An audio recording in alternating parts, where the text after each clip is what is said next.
어째 이런 일이, 어찌 이런 일이. 예. 오늘, 오늘, 오늘 아버지가 딸을 잡는 날입니다. 우리가 지난주에 이어서 서원에 대해서 계속 보고 있는 부분인데, 참 서원, 여러분도 해보셨죠? 안 해보신 계십니까? 보통 우리가 절박한 그런 상황에서 도움을 요청하고자 할 때 하게 되죠. 앞뒤 상황이 막혀 있을 때 스스로 힘으로 해결할 수 없는 절박한 그런 상황에서 하나님께 도움을 구하는 기도를 드리면서 소원을 하게 되는 경우가 참 많습니다. 그러나 절박하고 급한 상황이라 해도 경솔하게 소원을 해서는 안 된다는 거죠. 어떤 이는 위기에서 벗어나기 위해서 아주 급한 마음으로 자기가 지킬 수도 없는 소원을 하는 경우가 또 왕왕 있음을 보게 됩니다. 저도 제가 아는 사람인데요, 그분이 교회 건축하면서 소원했는데 그것을 돌아가시기까지 지키지 못해가지고 죽을 때까지 그것 때문에 마음에 큰 부담을 사는 분 계시더라고요. 그러면 성도는 하나님 앞에서 성급히 입을 열어서는 안 된다는 거예요. 감당할 수 있는 소원을 해야 하고 또 소원한 것은 반드시 지켜야 한다는 사실입니다. 우리의 말, 쏘았던 화살, 지금 아시안게임 하는데 우리나라 양궁 잘하죠. 예. 한번 나간 화살은 돌아오지 않습니다. 한번 엎질러진 물 주워 담을 수는 있겠죠, 조금은. 그러나 다 담지는 못합니다. 때문에 우리가 그런 것을 보면서 말을 입 밖에 낼 때는 신중해야 된다는 거죠. 더욱 높으신 하나님 앞에서 말을 할 때는 더더욱 조심해서 우리가 말을 해야 된다는 것입니다. 근데 우리 사람은 감정의 기복에 따라서 이 감정이 업다운이 심하니까 감정이 최고조라면 자기도 주체 못하는 그 감정에 의해서 막 약속을 하고 또 다운이 돼가지고 제 체쯤에 이러면 완전히 뭐 이것도 아니고 저것도 아닌 그런 상황에 빠질 때가 참 많이 있죠. 그래서 우리가 주의해야 할 것이 뭐냐면 소원이 하나님께 대한 조건이 되어서는 안 된다는 겁니다. 조건을 걸고 하나님을 믿어서는 안 된다는 거죠. 전적인 은혜에 대한 반응이다. 진실한 소원은 감사 행위이지 하나님의 응답을 강제로 이끌어내기 위한 조건이 되어서는 절대로 안 된다는 사실. 이 조건적인 소원은 결국 불신앙, 온전한 믿음이 아니라는 거예요. 하나님의 은혜, 그 은혜의 응답을 믿지 못하고 기다리지 못하고 성급히 지키지도 못할 그러한 엉뚱한 소원을 결국 이러한 조건적인 소원을 통해서 우리가 하게 된다는 겁니다. 오늘 입다의 소원이 바로 그러한 경우죠. 지난주에도 잠시 언급했지만 입다의 소원은 이 불신앙의 결과물입니다. 더군다나 하나님이 싫어하시는 무슨 제사요? 인신제사로 하나님이 소원했다는 거예요. 더 합당치 않은 모습이죠. 그래서 어쨌든 하나님이 암몬 자손을 입다의 손에 이렇게 넘겨주셔서 전쟁에서 승리를 하였습니다. 그러나 우리가 오해하지 말 것은 입다의 소원 때문에 이기게 된 것이 아니라 뭐예요? 하나님께서 함께 하셨고 또한 이스라엘 백성들이 암몬 족속의 고난 때문에 회개했기 때문에 이 전쟁에 승리가 온 것이지 입다가 소원해서 온 것이 아니다 하는 것입니다. 암몬과의 전쟁에서 승리한 입다는 개선 장군처럼 자기 집으로 돌아옵니다. 이제 그때 어떤 일이 벌어집니까? 자기 자신이 소원했던 만약 내가 개선하여서 나갈 때 우리 집에서 뭐 종이든 내 가족이든 짐승이 아닌 사람이 나왔을 때에 그를 잡아서 하나님께 드리겠습니다 약속했잖아요. 그래서 참 신나게 기쁜 마음으로 들어가는데 웬걸요? 어째 이런 일이 제목처럼 자기 딸이 무남동녀 뭐 아들이 있는 것도 아니라 오직 하나의 딸이 그 딸밖에 없는데 얼마나 여러분 예쁘겠습니까? 그야말로 애리중지했겠죠. 아마 흐르는 내용을 보면 딸바보는 아닌 것 같아요. 딸바보면 하나님 무효 이럴 건데 그런 것도 안 보이니까 아마 딸바보는 아닌 것 같다. 저처럼 어쨌든 무남동녀입니다. 그래서 입다가 이제 오늘 35절에 보면 이렇게 말해요. 입다가 이를 보고 자기 옷을 찢으며 이르되 어찌할꼬 내 딸이여 너는 나를 참담하게 하는 자요 너는 나를 괴롭게 하는 자 중에 하나로다. 내가 여호와를 향하여 입을 열었으니 능히 돌이키지 못하리로다 라고 말합니다. 그는 경순함을 뉘우치고 딸을 위로하기보다는 뭐예요? 아무것도 모르고 순진한 그 아버지의 성견을 축하하기 위해 나온 딸에게 너는 나를 참담하게 하는 자다. 너는 나를 괴롭게 하는 자 중에 하나다. 참 아버지 훌륭하다, 그죠? 우리가 이 장면 앞에, 이 그림 앞에서 참 자기 딸이 노는 거 보고 이렇게 말할 수 있을까? 그래서 이걸 보면서 원망 섞인 말을 하는 이 입다의 모습 속에서 철저하게 자기 중심적인 입다의 모습을 보게 됩니다. 모든 사물 사고의 판단 기준이 바로 자기 자신이라는 거예요. 자기 자신. 실제로 여러분 입다의 딸이 잘못한 게 있습니까? 없어요, 그죠? 전혀 없습니다. 그냥 아버지가 전쟁터에 나가서 싸워서 들어오니까 기뻐서 그냥 춤추며 소고치고 장구친 죄밖에 없어요. 그런데 입다는 그러한 딸을 전혀 생각지 않는, 오직 자기만의 고통만을 생각하는 입다의 모습을 보게 됩니다. 단지 자신만이 참담하게 되었고 고통스럽게 되었다고 외치고 있다는 거예요. 마치 딸이 자기의 고통의 모든 것들을 일으킨 당사자인 것처럼 그렇게 지금 말을 하고 있는 거죠. 우리도 살아가다 보면 문제의 원인은 안 돼. 괜히 옆에 있는 사람 트집 잡아서 옆에 있는 사람을 막 잡으려고 하죠. 똑같아요, 입다하고. 이 비극의 순간에 입다는 오직 자기만 생각하고 있습니다. 내가 여호와를 향하여 입을 열었으니 능히 돌이키지 못하리로다. 입다가 한번 입을 열어서 했던 맹세를 중시하는 것은 그의 생애를 통해서 충분히 이해할 수 있는 부분입니다. 입다는 한번 맹세하면 인간 제사나 그런 것이라도 이교적 개념일지라도 아마 반드시 지켜야 한다는 그러한 개념이 있었던 것으로 보입니다. 입다는 몸의 제사가 아니라 영의 헌신을 요구하시는 여호와의 종교의 진정한 의미를 몰랐다는 거예요. 영적으로 우리 깨어 있어야 할 부분도 바로 이 부분이죠. 오늘날 성령의 은혜로 말미암아 우리가 늘 깨어 있는 삶을 살지 못한다면 이 세상적 가치와 기준으로 우리의 신앙을 그렇게 흘러갈 수 있다는 겁니다. 때문에 세상적 가치와 그 가치관으로 물들지 않기 위해서는 항상 영적으로 깨어있는 그러한 신앙의 자세가 필요함을 또 이 본문을 통해서 우리가 보게 되는 거죠. 우리는 이러한 이기적인 입다의 모습을 중심으로 동정하기 어렵습니다. 입다가 자기의 잘못을 인정하지 않으려 하고 오히려 희생당하는 딸에게 모든 것을 뭐예요? 돌리는 모습은 아마 이게 당시의 상황인 것 같아요.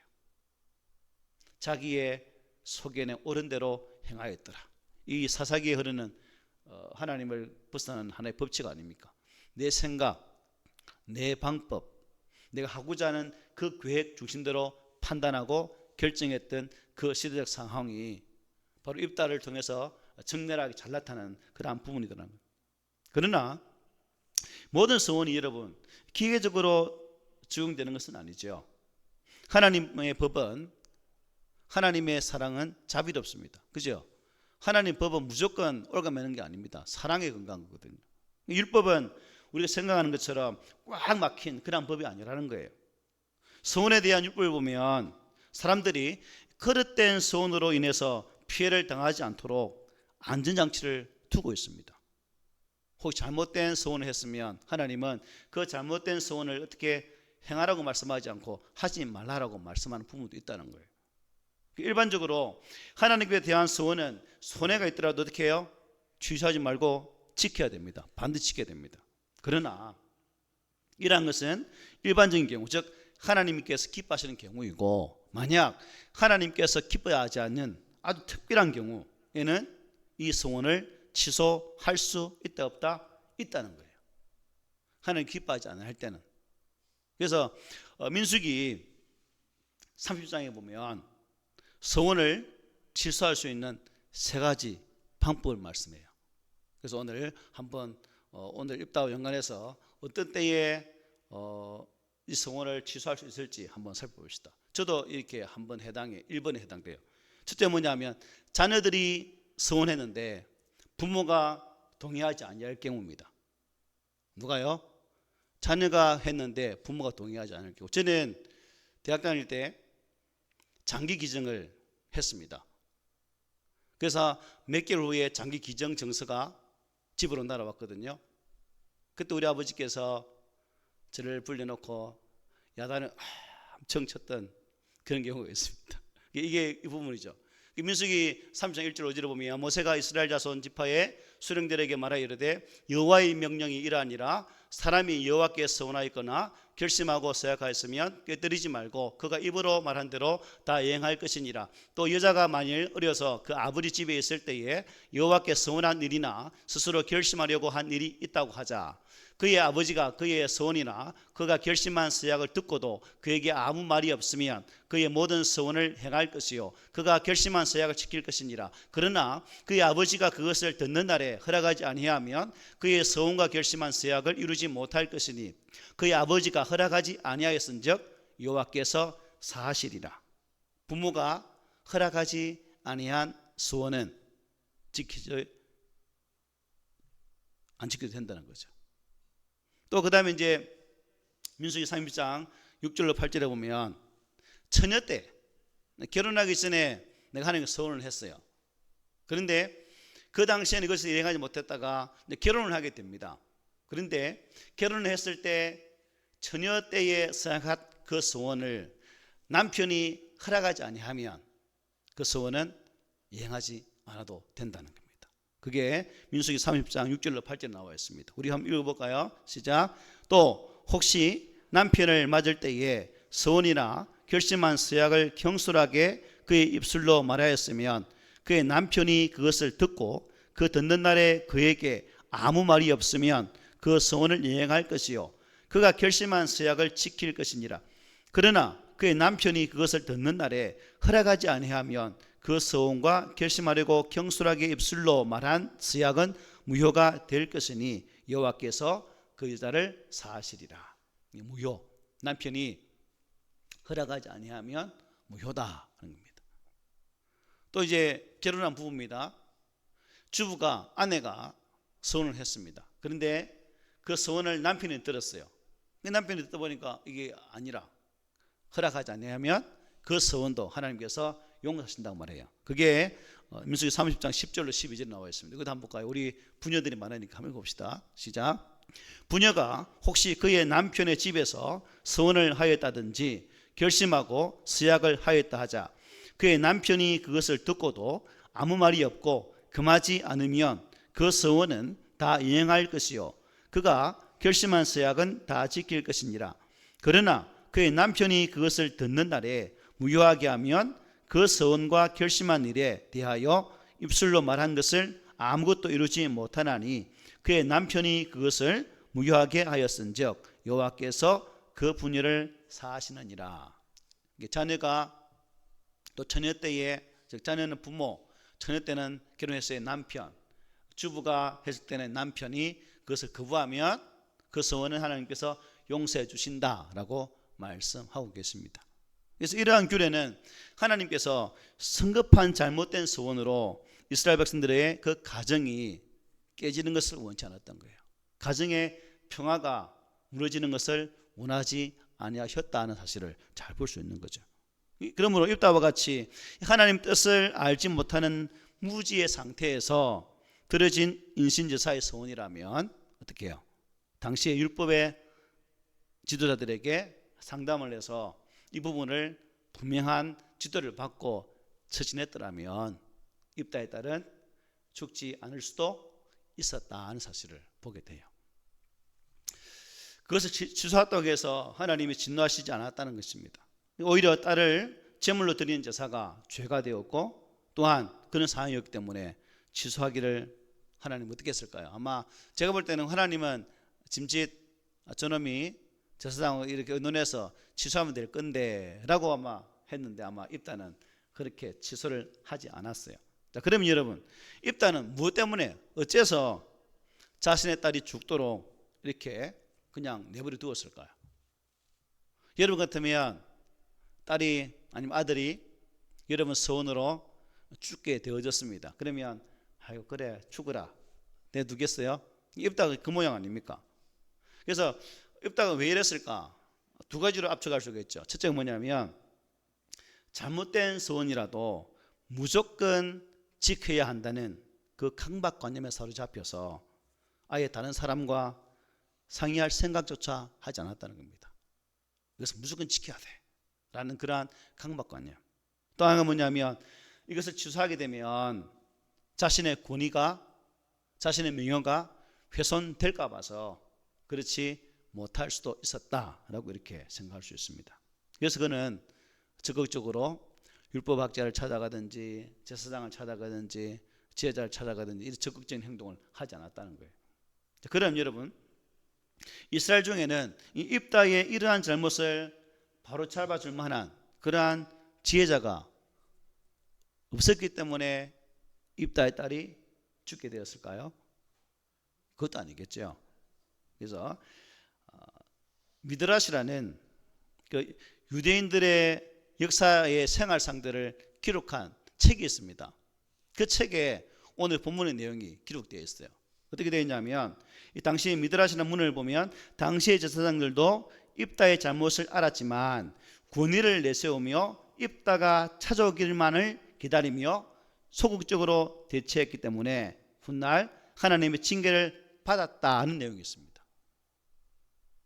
근데 입다가 그것을 내용이 있다면 이 율법학자들이 찾아가서 이렇게 처신하면 됩니다라고 말했으면 좋겠는데 제사장들이 뭐예요? 자신의 권위 때문에 고난이 오기를 기다린 거예요. 이렇게 에헴 하고 그 미드라시에 그대로 기록되어 있습니다. 결론은 이런 저런 이유로 해서 잘못을 바로잡을 기회를 완전히 잃어버리게 됐다는 거죠. 그것이요. 하나님께서 그들을 버렸다는 내용이 미드라시에 기록되어 있습니다. 오늘 우리는 어떻습니까? 나는 어때요? 잘 되면 내 탓, 못 되면 조상 탓. 이게 우리 보통 가지고 있는 인식 아닙니까? 어느 모임에든지 잘 되면 내가 그래서 그랬지. 못 되면 네가 좀 더 잘하지. 이게 우리들의 인식입니다. 자기 입장만을 내세우면서 자기 처지와 자기 고집만을 앞세우는 입다가 바로 그런 입장 아닙니까? 그래서 입다의 모습이 바로 나의 자화상이다. 바로 내가 살고 있는 내가 살아가고 있는 그러한 모습과 입다의 모습이 거의 별반 다르지가 않다라는 것을 보게 되죠. 입만 열면 입다처럼 정말 청산유수와 같은 말을 잘 하는데 그 말에 대한 책임은 전혀 지지 않는 것이 오늘 나의 모습이다. 안 그렇습니까? 차 타고 올 때 이불로 장난친다고 남유사님이 입에 지퍼를 달아라고 내가 말했지만 장난친다고 했지만 그렇습니다. 어쨌든 이기적인 입다와는 달리 또 딸의 모습 한번 보십시오. 입다의 딸은 이기적인 것은 아는 것 같아요. 딸의 반응을 보면 아버지와는 전혀 다른 인물인 것을 보게 됩니다. 우리 딸의 모습을 36절 정도 읽어볼까요? 시작. 딸이 그에게 이르되 나의 아버지여 아버지께서 여호와를 향하여 입을 여셨으니 아버지 입에서 낸 말씀대로 내게 행하소서. 이는 여호와께서 아버지를 위하여 아버지의 대적 암몬 자손에게 원수를 갚으셨음이니이다 하니라. 입다의 딸은 이 암몬과의 전쟁을 어떻게 해요? 여호와가 아버지를 위해 아버지의 대적에게 원수를 갚으신 전쟁이라고 보고 있습니다. 아주 성숙한 믿음 아닙니까? 이 부분은 결국 여호와가 아버지를 위해서 전쟁에서 승리케 하셨기 때문에 당연히 아버지는 서원한 대로 행해야 된다는 것이 딸의 입장입니다. 아주 훌륭한 믿음의 모습처럼 보이죠. 어쨌든 그러나 하나님은 이렇게 인간 제사를 받으시는 분이 아니에요.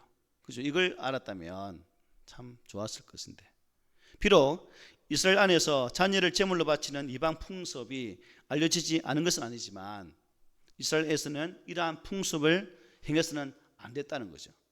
하나님께서 아브라함에게 뭘 하라고 말씀하시죠? 독자 이삭을 바치라고 말하잖아요. 근데 하나님께서 이삭을 받으셨습니까? 아니죠. 대신 동물을 통해서 하나님께 제사를 드리게 하죠. 바로 이 부분 또한 하나님은 사람의 제사를 받지 않는 사실을 말하는 거예요. 그래서 우리가 이것을 보면서 입다의 딸은 이런 개념을 받아들이지 않고 아버지의 소원대로 자기에게 행하세요 라고 말하고 있는 거예요. 딸은 운명을 받아들이면서 이 부친의 맹세를 한스러워하고 한탄스러워한 것이 아니라 아버지 왜 그러셨어? 라고 말하지 않고 처녀로 죽는 것을 자녀가 없음을 애통해 하면서 아버지에게 2달 만에 기한을 주시면 친구들과 산에 가서 실컷 울고 와서 아버지의 소원대로 하겠습니다 라고 말하는 것이 37절부터 40절에 이어지는 말씀입니다.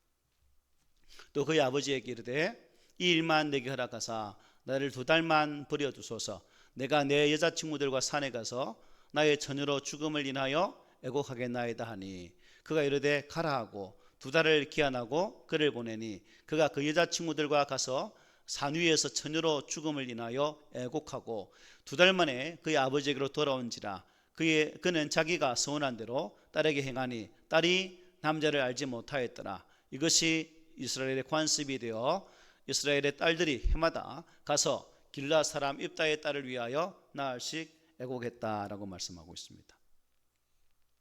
입다의 딸에게 있어서 고통스러운 게 뭐예요?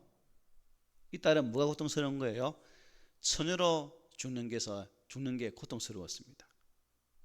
그것도 아이도 없이 아무런 성취 없이 죽어야 된다. 자기의 뒤를 잇거나 자신을 기억할 아이가 없는 이 세상을 떠남으로써 기억되지 않는 그러한 인물로 사라지는 이것이 아마 가슴이 아파한 것 같아요. 그래서 아마 아버지께 이런 부탁을 했습니다. 그런데 참 딸의 이 요청에 대해서 입다가 한 말이 뭐예요? 무슨 말 했죠? 입다가 딱 말 한마디 있죠. 뭐라? 가라.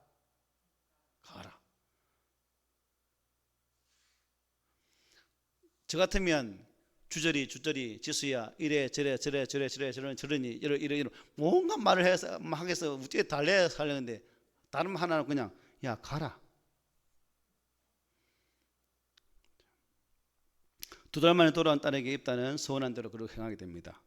결국 딸은 남자를 알지 못하고 죽고 말았습니다. 딸이 처녀로 죽을 수밖에 없음에도 가라는 말 한마디밖에 할 수 없었던 입다. 참 인생의 비극이보다 여러분 어디가 하겠습니까? 입만 열면 청산유수 같은 말을 하는 은혜의 달이었던 이 입다. 그가 가라는 말 한마디 밖에 하지 않았습니다. 참 이게 우리 인간의 참 유한한 모습, 어찌할 수 없는 그러한 부분의 한 단면이다라고 이렇게 생각해 봅니다. 여러분, 오늘 본문은 우리에게 많은 생각을 하게 해줍니다. 무지하고 어리석고 불신앙적인 서원이 얼마나 큰 비극을 가져오는지를 잘 보여주고 있습니다. 하나님의 뜻을 아는 것이 얼마나 중요한지를 또한 깨닫게 하는 말씀이에요. 그래서 호세아 선지자는 이스라엘 백성들에게 하나님을 알지 못하니까 무슨 말을 했습니까? 우리 한번 읽어봅시다. 시작. 나는 은혜를 원하고 제사를 원하지 아니하며 번제보다 하나님을 아는 것을 원하노라. 우리의 신앙은 마찬가지예요. 하나님을 알아야 하나님이 어떤 분인지를 깨달아야 우리의 신앙의 성장이 있는 것이지 그냥 주일만 왔다 갔다 예배만 드리다가는 아무 의미가 없는 거예요. 스스로가 하나님이 어떤 분인지 찾고 말씀 속에 들어가서 하나님이 나에게 어떠한 분인지를 찾고 그 찾음을 통해서 우리의 신앙이 성장해야 되는데 그냥 가만히 물려 있으면 하나님은 어떻겠습니까? 성장하고 자라면서 우리의 신앙 인격이 하나님께서 원하시는 그러한 분량까지 성장해 가야 되는데, 허구한 날 아이처럼, 어린 아이처럼 딱 머물러 있으면 얼마나 안타깝습니까? 그래서 하나님은 힘써 여호와를 알라라고 말씀하고 있는 거예요. 여러분, 이 입다의 소원이 참 딸을 읽기에 만드는 비극적인 이야기를 우리가 접하게 되는데요. 그러면 여러분, 이 소원은 아빠도 말씀드렸기 때문에 이 질문이 타당한지 모르겠습니다. 비성경적일까? 소원은 비성경적일까? 라는 생각도 할 수 있죠. 더욱이 주님은 도무지 맹세하지 말라라고 말씀하셨어요. 그러므로 소원은 비성경적인 것이 아니라는 거죠. 주님은 단지 맹세를 하지 않아도 다른 이들이 말의 신빙성을 믿을 수 있는 삶을 보이라고 말씀한 거예요. 우리의 삶을 통해서. 실제로 오늘날 여러분 교회에서 수양 많이 하지 않습니까? 그죠? 목사 임직할 때나 장로 장립 받을 때나 집사 권사 임직 받을 때 다 뭐 합니까? 서약을 합니다. 그것도 하나의 소원이거든요. 약속이, 하나님의 약속이잖아요. 약속. 결혼식 때도 성경에 얹어서 약속을 합니다. 잘 지켜지던가요?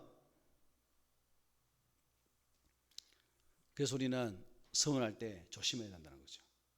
한마디 한마디 고백할 때 정말 마음을 담은 고백, 하나님께서 받으실 만한 그런 고백, 나아가 드렸던 그 고백이 나의 삶을 통해 나타날 수 있도록 우리의 삶을 살아내어야 된다는 겁니다.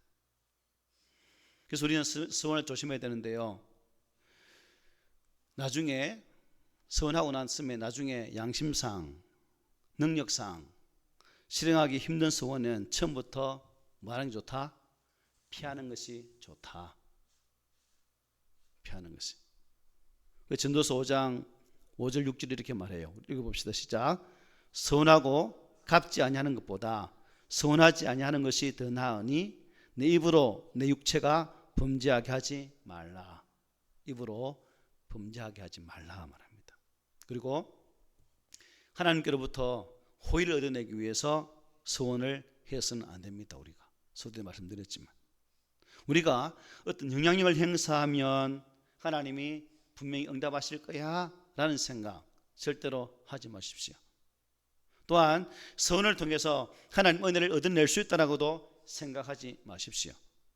서원을 할 때는 하나님이 주신 그 은혜에 감격해서 그에 대한 감사의 표시로 서원을 해야 된다는 거예요. 하나님은 우리를 축복해 주시기를 원하십니다. 하나님은 은혜의 하나님이시기 때문에 우리의 선행에 대한 보상으로 우리에게 복을 주시는 분이 아니에요.